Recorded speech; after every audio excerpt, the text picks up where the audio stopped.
আমি আশা করব এই ভিডিওটা বিশেষ করে প্রত্যেকটা মানুষ শেষ পর্যন্ত শুনবেন। এটা আমার একটা অনুরোধ।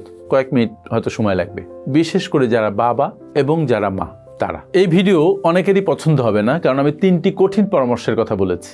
কারো কারো হয়তো এগেনস্টে যাবে, কিন্তু যার এগেনস্টে এখন যাবে একসময় যে এটা তার পক্ষে কাজ করবে যখন সেও বড় হবে, বাবা হবেন। এই 3টি পরামর্শ কি? মূলত আমরা যখন সংসার চালাই, যখন আর্ন করি, তখন বাবাদের গুরুত্ব বেশ থাকেন, কারণ তিনি যদি আর্ন করা বন্ধ করে দেন বা কোনো কারণে তার আর্নিং বন্ধ হয়ে যায়, তাহলে সংসার ধসে যাবে, পুরো সংসারের সদস্যরাই বিপদমুখী হবে। কিন্তু এই বাবা যখন রিটায়ার করেন, তারপরেই সংসারে মূলত তার প্রয়োজন অনেকটাই ফুরিয়ে যায়, এবং একসময় যে বাবা তার সংসারে কর্তৃত্ব করেছেন, কদর পেয়েছেন, সবার জন্য আপ্রাণ চেষ্টা করেছেন, খেটেছেন, সেই বাবাই রিটায়ারমেন্টের পরে খানিকটা অবহেলিত হয়ে যান।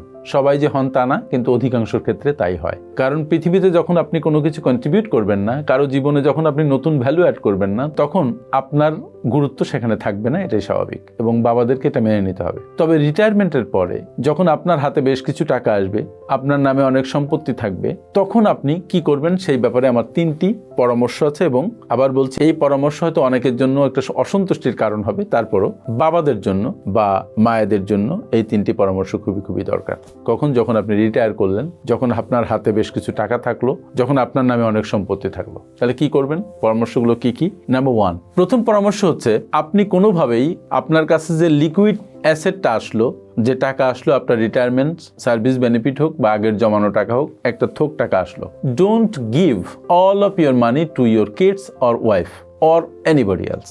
আপনি আপনার টাকার সমস্ত অংশ আপনার বাচ্চাদের, আপনার ওয়াইফকে বা পরিবারের অন্য সদস্যদেরকে আপনি দিবেন না। আপনার বড় ছেলে বা মেজো ছেলে এসে আপনাকে বোঝালো যে তার ব্যবসায় আপনি টাকা দেন, আপনার জীবন সুন্দর হবে, don't give it to them. দিলে এমন একটা পার্ট আপনি দিবেন, যে পার্ট দিলে হাতে যে টাকাটা আপনার থাকবে, সেই টাকা দিয়ে আপনি পরবর্তী জীবন চলতে পারবেন, যদি কেউ আপনাকে কোনো টাকা পয়সা নাও দেয়। আপনার সন্তান কি টাকাটা মেরে দিবে? মেরে দিবে না, কিন্তু তার অদক্ষতাজনিত কারণে টাকাটা নষ্ট হতে পারে, আর কোনো সন্তান মেরে দিতেও পারে। সো আপনি বুঝবেন আপনার কি করতে হবে, কিন্তু কোনো অবস্থাতে আপনার কাছে যে ক্যাশ টাকা থাকলো, পুরা টাকা আপনি সন্তানদের বা ওয়াইফকে দিয়ে দিবেন না। অনেক সময় দেখবেন পরিবার থেকে প্রচন্ড প্রেশার আসে যে সব টাকা দিয়ে দাও, সবাই একটা গ্রুপ করে আপনার এগেনস্টে লাগতে পারে। এটা আগে থেকে আপনি প্রিপারেশন নেবেন, বি ভেরি কেয়ারফুল। রিটায়ারমেন্টের পরে টাকা আপনার অনেক বড় একটা শক্তি। If you don't have money, you have nothing. Number two হচ্ছে একই কথা, কিন্তু একটু ডিফারেন্ট ওয়েতে, যে আপনার হাতে সাফিসিয়েন্ট ক্যাশ আপনি রাখবেন, যে টাকা দিয়ে যদি কেউ আপনাকে হেল্প না করে, আপনি আপনার মাসিক যে খরচ, যে কয় টাকা হোক, সেটা যেন আপনার থাকে। কারণ এই সময় আপনার অনেক কিছু খেতে ইচ্ছে করবে, আপনার একটু বাইরে যেতে ইচ্ছে করবে, আপনার প্রচুর মেডিসিনের কস্ট আসবে, আপনার টেক কেয়ার করার জন্য টাকা লাগবে, হঠাৎ করে হসপিটালে ভর্তি হতে লাগতে পারে, তখন টাকা লাগবে। যদি অন্যরা আপনাকে সাপোর্ট না দেয়, তখন আপনি করবেন কি? ফলে আপনার হাতে যেন সাফিসিয়েন্ট ক্যাশ লিকুইডিটি থাকে। নাম্বার থ্রি হচ্ছে, আপনার নামে অনেকগুলো অ্যাসেট, একাধিক অ্যাসেট হয়তো আছে, বাসার সবাই প্রেশার করতে পারে আপনাকে যে এই সম্পত্তিগুলো বাচ্চাদের নামে, ওয়াইফের নামে লিখে দাও। আমার পরামর্শ হচ্ছে, আপনার সমস্ত অ্যাসেট আপনি ট্রান্সফার করবেন না।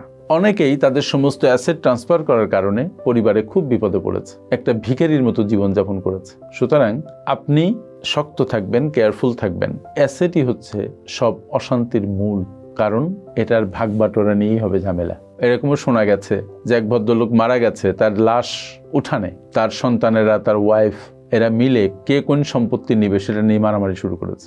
যে ভদ্রলোক মারা গেছেন তার জন্য কোনো দয়া মায়া কষ্ট কারো মনে নেই। এগুলো খুব রূঢ় বাস্তবতা, তবুও আপনাদের সাথে শেয়ার করছি। It happens. পৃথিবীতে যখন আপনার প্রয়োজন ফুরিয়ে যাবে, তখন পৃথিবী আপনাকে ছুঁড়ে ফেলবে। একটা ঝরা পাতাকে, শুকনা পাতাকে কেউ মূল্যায়ন করে না। সো আপনার মৃত্যুর পরে সম্পত্তি সবাই পাক, কিন্তু মৃত্যুর আগে সব সম্পত্তি ট্রান্সফার করে দিয়ে নিজে একটা বেগারে পরিণত হবেন না। এই 3টি পরামর্শ যদিও শুনতে অনেকের কাছে কটু লাগতে পারে, বাট আপনারা যারা বাবা তারা মেনে চললে অন্তত শেষ বয়সে যে অতীব কষ্টের মধ্যে পড়বেন না। সব বাবা যে কষ্টের মধ্যে পড়েন তাও নয়, তবুও আর্থিক নিরাপত্তা এটা একটা দুর্দান্ত বিষয় মেয়েদের জন্য। আমি সেদিন পড়ছিলাম একটা জায়গায়, যে উনি এক ভদ্রলোক, খুব বিখ্যাত মানুষ, নামটা মনে নেই, বলছেন যে মেয়েদের সবচাইতে আপন হচ্ছে তার নিজের কাছে কিছু টাকা থাকা। Yes, ultimately money can help you. যদিও একসময় যে মানিটা নিয়ে কিছু হেল্প করতে পারে না, কিন্তু যতক্ষণ আপনি অ্যালাইভ ততক্ষণ মানি আপনাকে হেল্প করতে পারে, অন্য কেউ পারুক আর না পারুক। সুতরাং এই 3টি পরামর্শ আপনারা মাথায় নেবেন। তারপরে যদি ভালো না হয় নেবেন না, কিন্তু থিঙ্ক। গভীরভাবে চিন্তা করার বিষয় আছে। থ্যাংক ইউ ভেরি মাচ আমার সাথে এতক্ষণ থাকার জন্য। আপনারা যারা বিশ্বমানের project profile, company profile, project feasibility, market survey, business and marketing plan এবং ওয়েবসাইট তৈরি করতে চান, তারা আজই যোগাযোগ করুন আমাদের সাথে। FinPower leadership international, a finance and business consulting farm.